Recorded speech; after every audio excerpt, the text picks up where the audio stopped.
सतगुरु मिलवै सर्वाधार।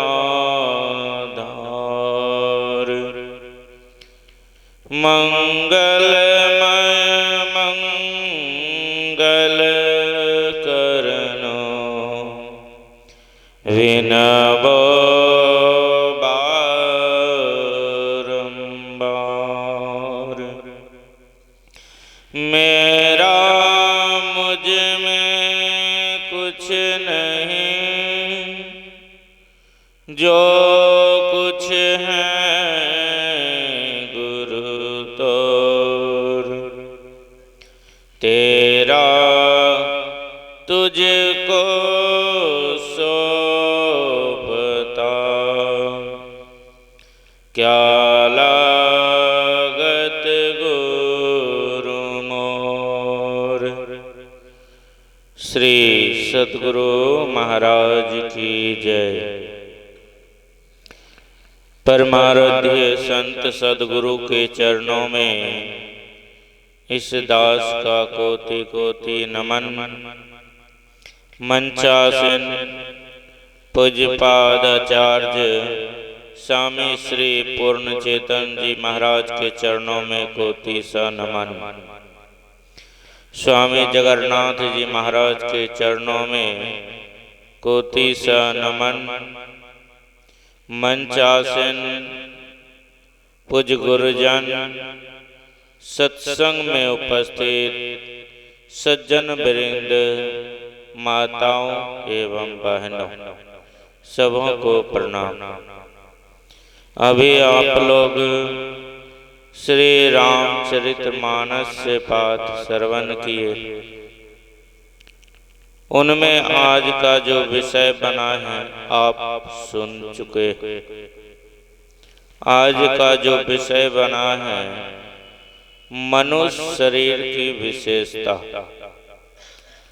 मनुष्य शरीर पाना और बात, और मनुष्य शरीर पाकर मनुष्य वाले कर्तव्य करना और बात। सिर्फ मनुष्य वाले खोल पाली और मनुष्य वाले कर्तव्य नहीं किए तो कहते हैं वो मनुष्य का शरीर पाना बेकार है। इसलिए कहते हैं मनुष्य वाले कर्तव्य करना पड़ेगा। क्या करना पड़ेगा? तो कहते हैं भगवान श्री राम कि बड़े भाग मानुष तन पावा, सुर दुर्लभ सद ग्रंथ ही गावा। साधन धाम मोक्ष करी द्वारा, पाए न जही परलोक संवारा। यह मनुष्य का शरीर जो है यह संसार रूपी समुद्र को पार करने के लिए नाव है। नाव जिसको हम सब किश्ती भी कहते हैं। संसार रूपी समुद्र को पार करने के लिए यह नाव है, और इस नाव को खेवने वाला कौन है? इसको खेवने वाले संत सद्गुरु हैं। और इस पे सवार कौन है? इस पे सवार हैं जीवा आत्मा। तो हम सबको जब तक कि जीवन में गुरु धारण नहीं करेंगे तब तक संसार रूपी समुद्र को पार नहीं कर सकते। हम सब मनुष्य का शरीर, और कहते हैं इस मनुष्य शरीर में क्या करना चाहिए? तो कहते हैं मनुष्य शरीर पाकर भजन करना चाहिए। जब तक कि भजन नहीं करेंगे तब तक कहते हैं दुख में पड़े रहेंगे। और दुख किसी को पसंद नहीं, चाहे कोई भी हो। सभी कोई सुख ही चाहते, तो वह सुख मिलेगा कैसे? वह सुख तभी मिलेगा जब भजन करेंगे। सबसे बड़ा दुख क्या है? आवागमन का जो चक्र है, यही तो सबसे बड़ा दुख है। आना और जाना, जन्म लेना और मृत्यु को प्राप्त कर लेना, यह सबसे बड़ा दुख। और इस दुख से बचने के लिए कहते हैं, यही मानुष देह समैया में करो परमेश्वर से प्यार, करम धर्म को जला खाक कर देंगे तुमको तार। कहते इसी मनुष्य शरीर से कहते उस परमात्मा का गुणगान करना पड़ेगा और किसी शरीर से भजन होने वाला नहीं। कहते हैं 84 लाख योनियों में सबसे श्रेष्ठ है मनुष्य शरीर, और इसी शरीर से आप उस परमात्मा को प्राप्त कर सकते। और एक महापुरुष ने कहा है कि 84 लाख चाबी है और सबसे श्रेष्ठ यही चाबी है जो फित बजता है, मनुष्य शरीर ही। इसलिए कहा गया सबसे श्रेष्ठ। पर हम सब की इच्छा बनी रहती है, अगर देवताओं का शरीर मिल जाते तो बड़ा अच्छा होता।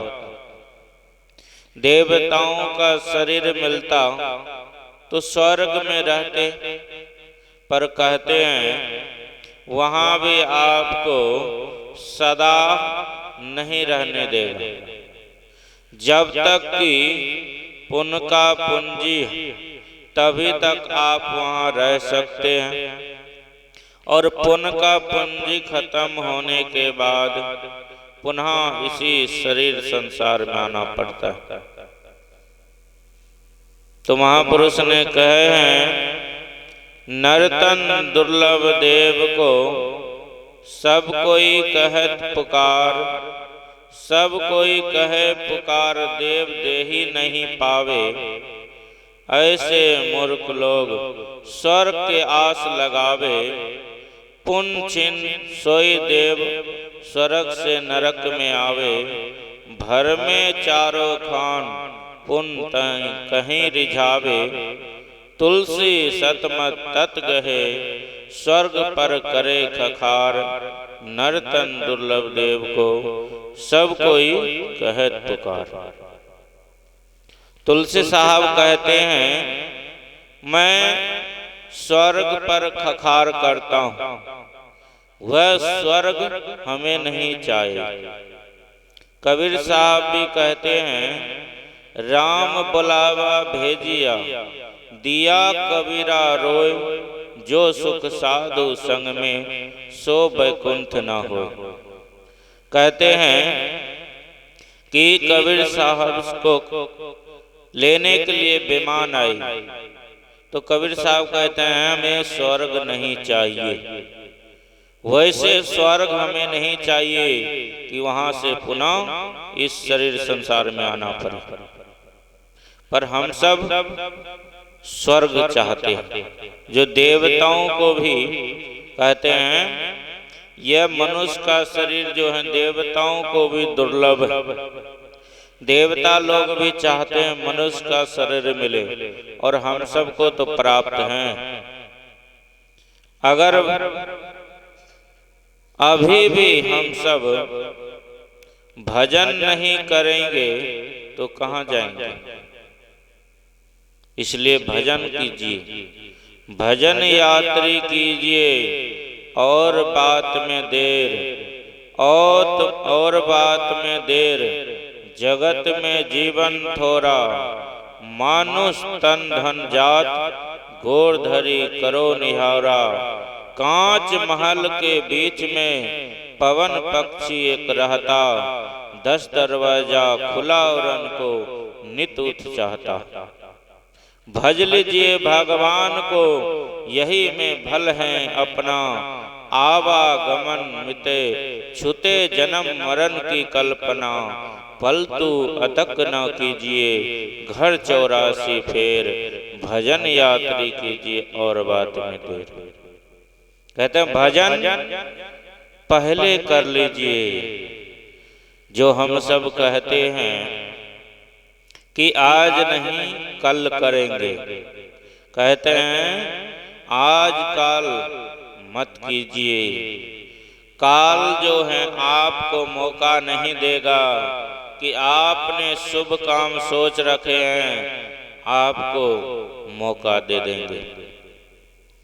यह सांस रूपी पूंजी जब तक है तभी तक यह शरीर चलायमान है।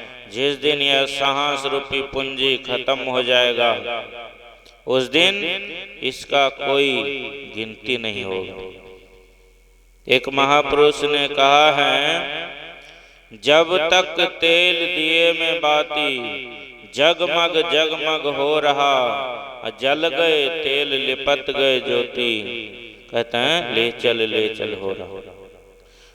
जब तक यह सांस रूपी पूंजी है तभी तक, जिस दिन यह सांस रूपी पूंजी खत्म हो गया, कोई इसको पूछने वाला नहीं।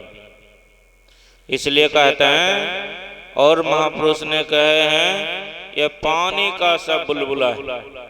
जैसे बारिश होती है उसमें बूंद